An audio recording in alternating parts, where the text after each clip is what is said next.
Hi guys, so this is going to be Phoenix's 20-month update, and I just filmed my 28-week pregnancy update, so you probably saw this attire and setup already, but I figured since I was sitting here, I might as well just do his 20-month update because he will be 20 months tomorrow, which is crazy. I can't believe there's only 4 more months until his birthday and 3 months until Avery's arrival. Craziness. So let me get right to it. I noticed that he has now a total of 8 teeth, and some teeth are growing back here. I can't tell if it's 1 or 2 because it's like little dots that just kind of have just broken through, so I can't really tell because like the back teeth look different. I don't know.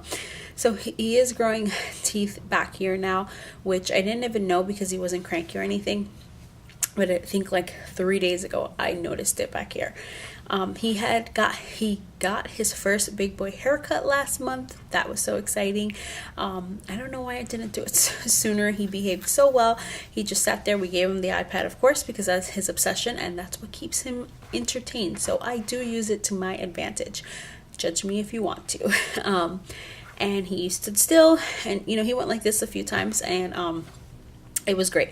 But I noticed that his hair grows really fast. I don't even know if it's been a whole month since his haircut. I need to look that up. And he definitely already needs another one. I think I'm going to wait until right before the baby shower to cut it. And I think I'm going to cut it a little bit shorter this time so that way it takes longer to grow. Because within a few days, probably a week, the part back here that they kind of cut close and it was kind of straight was already curling up, like it was already growing. So I'm probably going to ask him to cut it just a little bit shorter. And this part right here in the front of his hair grew like really fast and really long. So it looks, I don't know, it looks weird sometimes when I don't do it. So his hair grows super fast. He loves his puzzles. He does his puzzles alone. He is just like a little pro at it. I don't know if I've said his weight in a while, but the last time we went to the doctor, he was 29 pounds and 33 inches. I think he's about the same weight, if not less. He has definitely been thinning out. He looks like his neck looks longer and his face just looks slimmer. Like he's like losing that babiness to him, and it's just crazy because I feel like it's literally happening overnight. Like I went to get him from his nap the other day and I was just like looking at him and I'm like, he looks thinner and like his neck just looked longer, and my husband agreed. He's like, he does. It looked like he's like his changing. That babiness look babiness? Is that a word? I don't know. But that baby look is leaving, and he's looking more like a boy. Like I don't know. It's sad because I love the little baby look, but I'll have a little baby look for another 20 months with Avery, but he's definitely losing that little baby look. He is a size 5 diaper, size 5 shoe, what else? Size 24 clothes. I'm getting him 24. He still fits into all his 18-month stuff, but anything I buy him is 24 months. And when he does have on the 24 months, it's like a little loose, but not loose to the point where it's like, oh my god, that's big on him. No, it's loose to the point where he looks cute still. Like he looks nice. It's loose, and he still has time to grow into it. So his pajamas, on the other hand, I don't even know. I haven't bought him pajamas in a while, but he definitely needs them.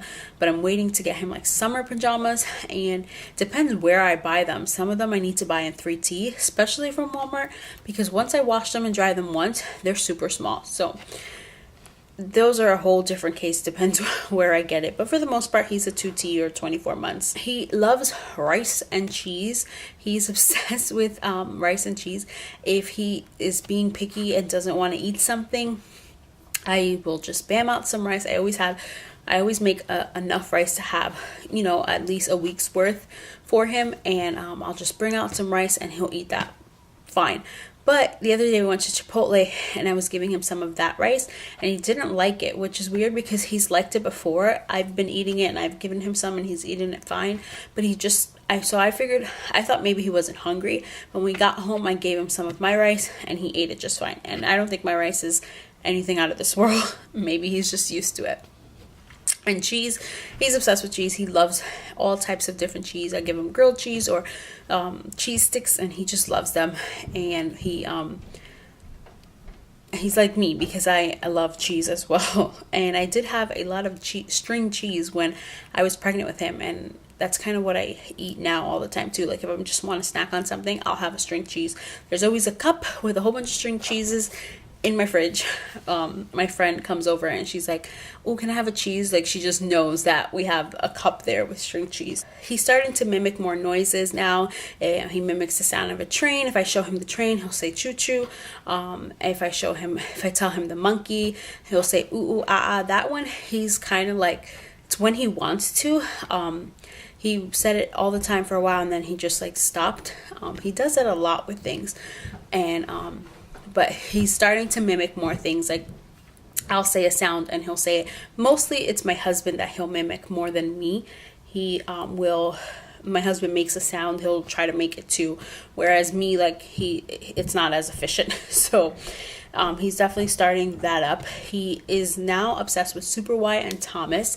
Whenever we do put the TV on for him, I will put Super Y, and he loves Super Y I think because of the letters, because he's obsessed with his letters, and I think that's why, because he sees all the letters and he just loves it.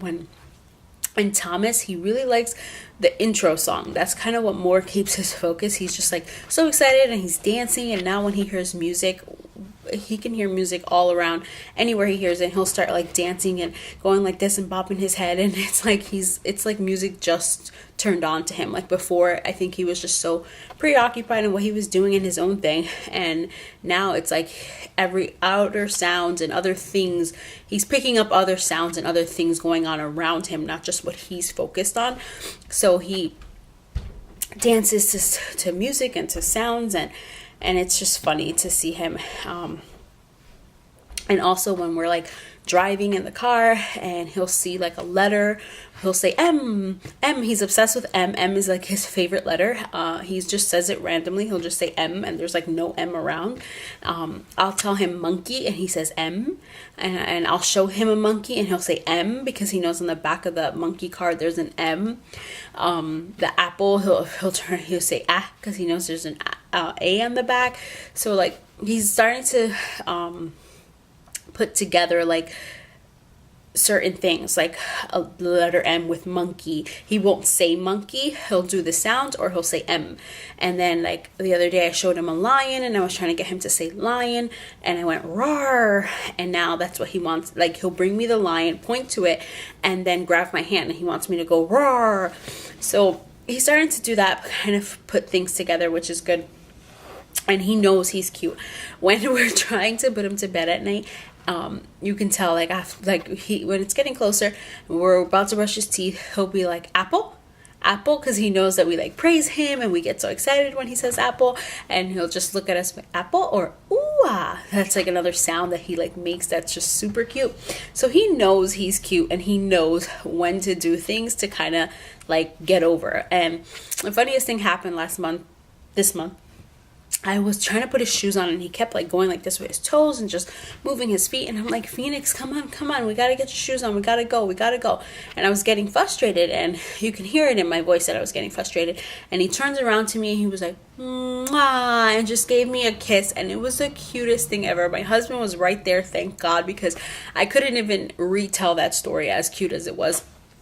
And he just like gave me a kiss, like he knew I was upset, and he just like turned to me and was just like, here's a kiss, mom, relax. So I thought that was just the cutest thing ever, because it was just like he understood that I was getting frustrated with him, and he gave me a kiss like just randomly. Normally, if you want a kiss from him, you pucker your lips and kind of make that sound like and he'll come give you a kiss. Or sometimes if I say give me a kiss and I pucker my lips, he'll come to me and give me a kiss. So he's starting to really recognize that more. When he was little, he used to give kisses all the time when you asked for them, and then he kind of stopped. He would give them when he wanted to, and then now he's back at like where you can get him to give a kiss on demand. I've also taught him this thing where my mom, I'm pretty sure I got it from my mom. My mom used to do it with my niece, and we all did it with my niece. And you say nosy, nosy, and then you just like rub noses.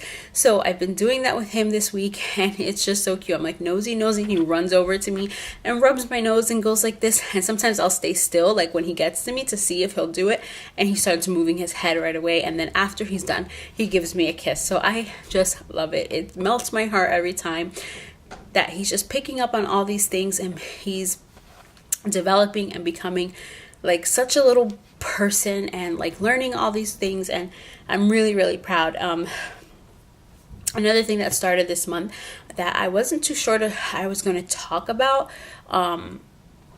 because I wanted to wait to talk about it so I knew what I was exactly talking about.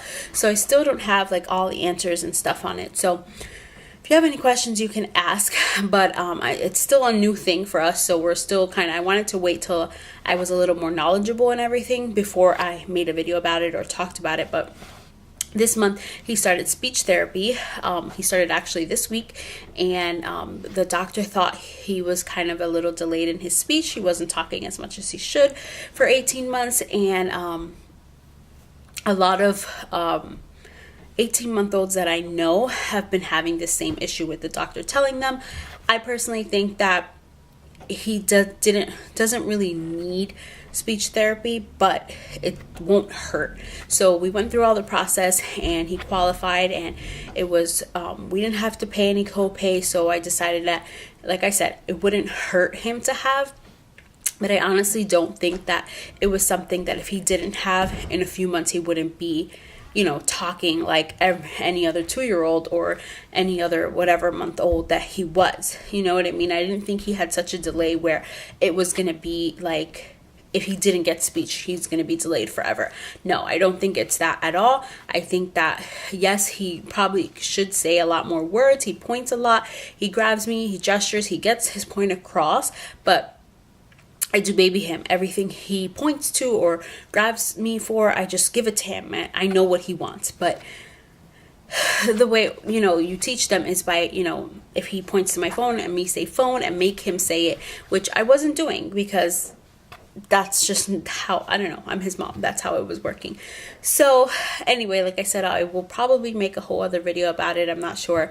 Probably once he's been at it for a month to kind of see really what it is and the benefits and all that of it. But as of right now, just us alone. Like I said, he just started the therapy this week. But from his 18-month checkup till now, which he's 20-month, just changes that we made ourselves at home has changed him drastically. Like his learning and his mind is just speeding up with his letters and the words and the sounds. So I think the speech therapy will definitely just boost him right up to where they think he should be, and nobody's harmed. Like, it doesn't hurt to get help, but I honestly didn't think that it was crucial that he needed help. Yes, I think that, oh yeah, he probably should say a few more words, but I feel like, and I just saw a video where, I forgot her channel name, Wanna Be Mommy to Be.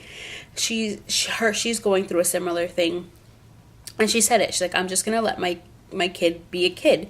He'll have his speech therapy, but let him be a kid. He's going to develop at the level that he wants to develop. And I've always had this mindset when it came to Phoenix.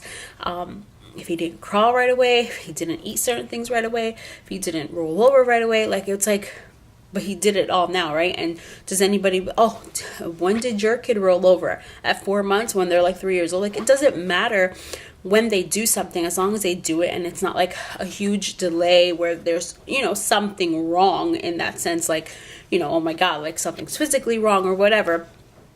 They're all going to do it.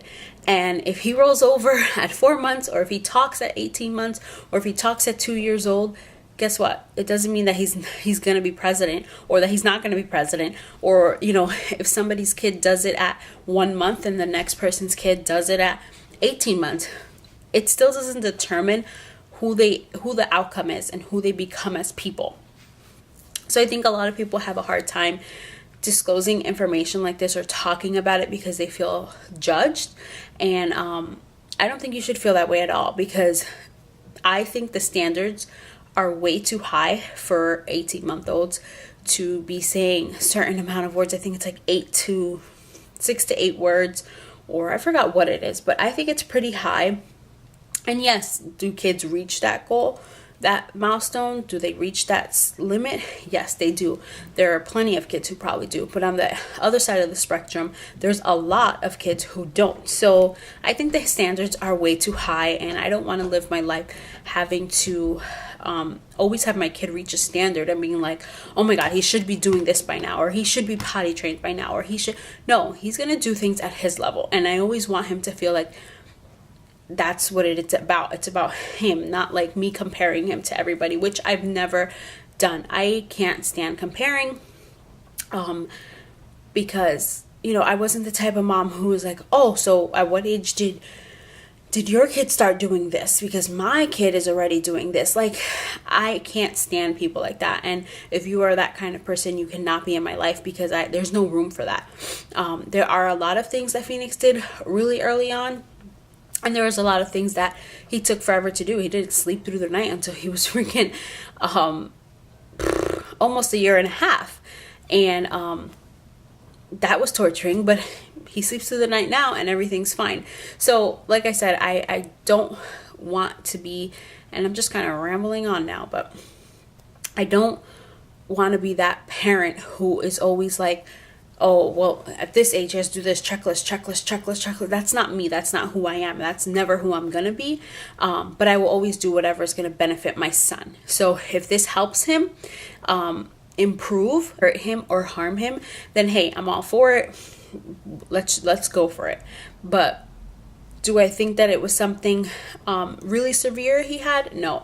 Do I think it's that a little bit of help could help him? Yes. He definitely needs more direction. He's always home with me. I don't give him a lot of direction, like go do this or do that, like they do in like preschool. He doesn't have a ton of interaction with other kids, so there's certain things there that he's lacking. So there's just little changes that can be made that can change those little things. And just like I said, alone on what we've been doing has changed him a lot. So I can't imagine what's going to happen once the speech therapy kicks in and it's been more frequent, and they start teaching me different things to do and different techniques to do that I probably don't think about. I was an early childhood instructor, and there was a lot of things I did with the kids that you don't think about in your mom role, because I'm not in a teacher role, I'm in a mom role, and I teach him. There's a lot of things that he learned through us, but it's a different atmosphere when it comes from somebody else. So anyway, that being said, that long ramble, if you have any questions, I'll try my best to answer them. I'll probably make an update either in a separate video or in in his next update. Maybe I'll just update you guys on what he's been up to and stuff, and how's it going. And but if you have any questions, like I said, I'll try my best to answer them. And if you are going through the same thing, do not feel ashamed. Do not feel like you are the problem or anything like that, because it's not. It's if you look it up, it's a ton of children at 18 months that are going through the same thing, and they can only benefit from it. So that's that. So thank you guys so much for watching. Subscribe to my channel if you haven't already, and I'll see you guys in my next video. Bye.